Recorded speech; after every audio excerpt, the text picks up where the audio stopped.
মমতার সরকারকে বিপদে ফেলে দিলেন মমতারই প্রিয় মন্ত্রী মানস ভুঁইয়া।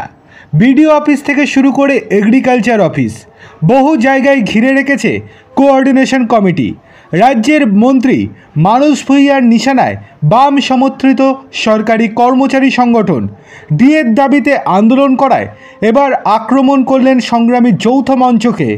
আর এরপরেই খেপে গিয়েছে সংগ্রামী যৌথ মঞ্চ। প্রথমে বলে রাখি মন্ত্রী মশাই ঠিক কী বললেন।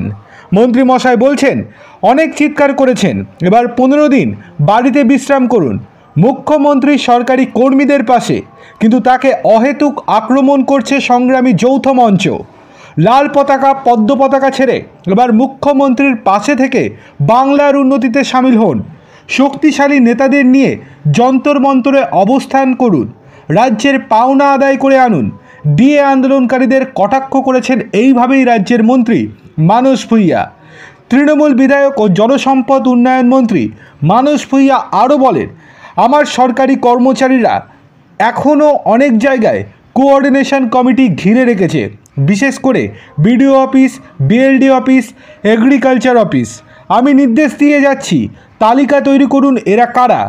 এরা মমতা ব্যানার্জির কর্মসূচিকে টেনে ধরার চেষ্টা করছে। ওই যে যৌথ মঞ্চ দেখুন, আজকেও অবস্থানে বসেছে। ভাবা যায়, বকেয়া ডিএ সহ অন্যান্য দাবিতে শুক্রবার নিজেদের আন্দোলন একেবারে নবান্নের কাছে নিয়ে গিয়েছিল সংগ্রামী যৌথ মঞ্চ। তারপর মানস ভুঁইয়ার এই রকম আক্রমণ। এবার পাল্টা কি বলা হয়েছে সেটা একটুখানি শুনুন। পাল্টা প্রতিবাদ জানিয়ে বিবৃতি দিয়েছে রাজ্য কোঅর্ডিনেশন কমিটিও। মন্ত্রীর বক্তব্যকে ভিত্তিহীন, মিথ্যা এবং প্রতিহিংসা পরায়ণ বলে মন্তব্য করা হয়েছে সেখানে।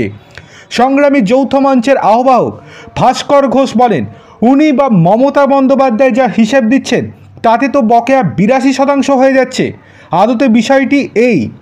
আর উনি বলছেন বিজেপি সিপিএম মিশে যাচ্ছে। হ্যাঁ, ঠিকই বলেছে, সব রং মিশে গেলে সাদাই হয়। এরপরে তিনি বলেন, মানস ভুঁইয়া যদি ক্ষমা না চায় তাহলে নবান্নে গিয়ে আন্দোলন করবেন তারা। অন্যদিকে মন্ত্রীকে আবার পাল্টা দিয়েছে সিপিএম এবং বিজেপিও। সিপিএমের রাজ্যসভার সাংসদ বিকাশ রঞ্জন ভট্টাচার্য বলেন, দেখুন, মানস ভুঁইয়া বা ওই জাতীয় নেতারা যাদের নীতি আদর্শের প্রতি কোনো বিশ্বাস বা ভরসা নেই, যাদের নিজেদের যখন বেতন বাড়ে তখন সেই বেতন নেওয়ার জন্য একবারও হাত কাঁপে না, 4% ডিএ দেওয়া নিয়ে তার তোপ। মুখ্যমন্ত্রীর ঘরের ব্যাপার নাকি যে তার বয়াম থেকে লজেন্স বের করে দিলেন? এটা একটা তার আইনি পাওনা। সরকারের প্রধান হিসেবে তার তো হিসেব রাখা উচিত ছিল যে ডিএ দিতে হবে।